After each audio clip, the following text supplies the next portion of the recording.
नमस्कार प्रिय विद्यार्थियों, कक्षा 10 में आपका हार्दिक स्वागत है। विज्ञान विषय में आज हम पढ़ाएंगे आपको मानव मस्तिष्क के बारे में, ब्रेन के बारे में।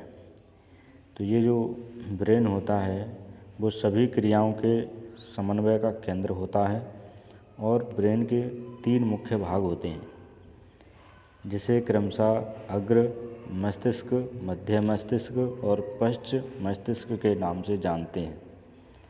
अग्र मस्तिष्क की बात करें तो यह मस्तिष्क का सबसे अधिक जटिल एवं विशिष्ट भाग है। यह प्रमस्तिष्क है। अग्र मस्तिष्क का ही दूसरा नाम प्रमस्तिष्क होता है। इसके कार्य क्या क्या हैं?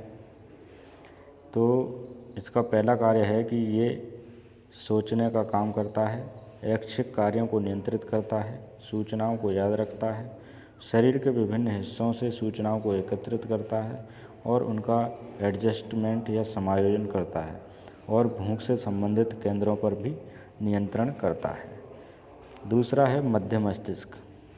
मध्य मस्तिष्क अनैच्छिक क्रियाओं को नियंत्रित करता है, जैसे पुतली के आकार में परिवर्तन, सिर, गर्दन आदि की प्रतिवर्ती क्रिया पर कंट्रोल करता है मध्य मस्तिष्क। उसके बाद में है पश्चिम मस्तिष्क।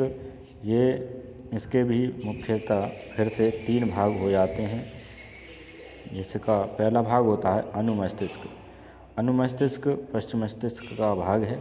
शरीर की संस्थिति तथा संतुलन बनाने का काम, ऐच्छिक क्रियाओं की परिशुद्धि का काम करता है अनुमस्तिष्क, जैसे कि पेन का उठाना। मेडुला ऑब्लिंगेटा पश्च मस्तिष्क का दूसरा भाग होता है। ये अनैच्छिक कार्यों का नियंत्रण करता है, जैसे कि रक्तचाप पर और वमन पर नियंत्रण। तीसरा टाइप होता है पोन्स। ये अनैच्छिक क्रियाओं जैसे कि श्वसन पर नियंत्रण करता है। ये चित्र है मानव मस्तिष्क का, जिसमें आगे लिखा है अग्र मस्तिष्क। तो ये अग्र मस्तिष्क है और ये प्रमस्तिष्क हो जाएगा। इसको जो हड्डी घेर के रखती है इस अंग को, ब्रेन को, वो कपाल, स्कल या खोपड़ी के नाम से जानी जाती है। अंदर वाले को मध्य मस्तिष्क कहते हैं और पीछे वाले को पश्चिम मस्तिष्क के नाम से जाना जाता है। इसी में हाइपोथैलेमस और पीयूष ग्रंथि होती है। पीयूष ग्रंथि अन्य ग्रंथियों को रेगुलेट करती है, इसलिए इसे मास्टर ग्रंथि भी कहते हैं। नीचे वाले हिस्से में होता है पोन्स और पोन्स के नीचे पीछे की साइड में होता है मेडुला ऑब्लिंगेटा। मेडुला ऑब्लिंगेटा जैसे अनुमस्तिष्क के बराबर में होता है। और नीचे की तरफ होती है मेरु रज्जु, जिसे नर्व कॉर्ड के नाम से जाना जाता है, जो कि शरीर के अन्य अंगों से सूचनाओं को लाने ले जाने का काम करती है ब्रेन तक।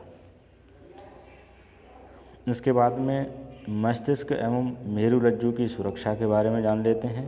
तो मस्तिष्क क्या है कि मस्तिष्क एक हड्डियों के बॉक्स में स्थित होता है, अवस्थित होता है। बॉक्स के अंदर तरल पूरित गुब्बारे में मस्तिष्क होता है, जो प्रघात अवशोषक का कार्य करता है।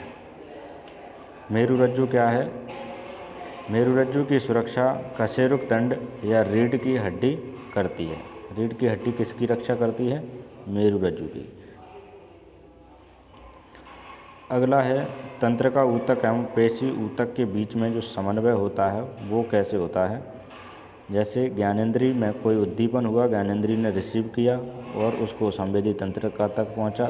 संवेदी तंत्रिका तंत्र केंद्रीय तंत्रिका तंत्र यानी कि सेंट्रल नर्वस सिस्टम को पहुंचाती है। उसके बाद में सूचना प्राप्त व संसाधित होती है, निर्णय लिया जाता है, फिर एक अनुक्रिया उत्पन्न करके प्रेरक तंत्रिका को पहुंचा दिया जाता है। फिर वो पेशी ऊतक को पहुंचाती है और पेशी ऊतक प्रोटीन को पुनः व्यवस्थित करता है और उसके बाद में फिर से पेशी को संकुचन करने के लिए एक अनुक्रिया होने लगती है। तो ये तंत्रिका ऊतक और पेशी ऊतक के बीच में संबंध था और समन्वय था।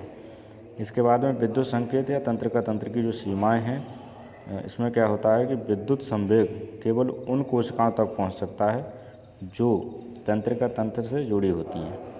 एक बार विद्युत आवेग उत्पन्न करने के बाद कोशिका नया आवेग उत्पन्न करने से पहले अपनी कार्यविधि को, अपने मैकेनिज्म को सुचारू करने के लिए थोड़ा समय लेती है। अतः कोशिका लगातार आवेग को उत्पन्न नहीं कर सकती है। रासायनिक संचरण क्या होता है? तो विद्युत संचरण की सीमाओं को दूर करने के लिए रासायनिक संचरण शुरू हुआ है। पौधों में समन्वय कैसे होता है? तो पौधों में गति जो होती है, वृद्धि का गति पर निर्भर ना होना और वृद्धि पर निर्भर गति। उद्दीपन के लिए तत्काल अनुक्रिया होती हैं, वृद्धि पर निर्भर ना होना, और पौधे विद्युत रासायनिक साधन का उपयोग करके सूचनाओं को एक कोशिका से दूसरी कोशिका तक पहुंचा देते हैं। कोशिका अपने अंदर उपस्थित पानी की मात्रा को परिवर्तित कर देती है, गति उत्पन्न करती है, जिससे कोशिका फूल सकती है और सिकुड़ सकती है। तो ये पौधों में समन्वय के लिए कुछ उद्दीपन थे, जिसमें उद्दीपन के लिए तत्काल अनुक्रिया होती है। इसका सबसे बढ़िया उदाहरण है, जैसे छुई मुई के पौधे की पत्तियों को अगर छूते हैं तो वो एक साथ आसानी से सिकुड़ जाती हैं। तो ये पौधों में समन्वय होता है और इनमें उद्दीपन होता है, और उद्दीपन के लिए तत्काल रेस्पॉन्स दिया जाता है, जिसे अनुक्रिया कहते हैं। वृद्धि के कारण गति क्या है? तो ये दिशिक या अनुवर्तन गतियाँ उद्दीपन के कारण होती हैं, जैसे कि प्रतान वह भाग होता है जो वस्तु से दूर होता है, वस्तु के पास वाले भाग की तुलना में तेज़ी से गति करता है, जिससे प्रतान वस्तु के चारों तरफ क्या हो जाती है? लिपट जाती है। प्रकाश अनुवर्तन क्या है? तो प्रकाश की तरफ की गति को प्रकाश अनुवर्तन कहते हैं, और गुरुत्व अनुवर्तन पृथ्वी की तरफ या दूर गति को क्या कहते हैं? गुरुत्व अनुवर्तन कहते हैं। रसायन अनुवर्तन क्या है? परागनली की अंडाशय की तरफ गति, और जल अनुवर्तन पानी की तरफ जड़ों की गति को कहते हैं। अगले वीडियो में हमारा टॉपिक रहेगा पादप हार्मोन, इसके बारे में हम जानेंगे। आज के लिए बस इतना ही। नमस्कार।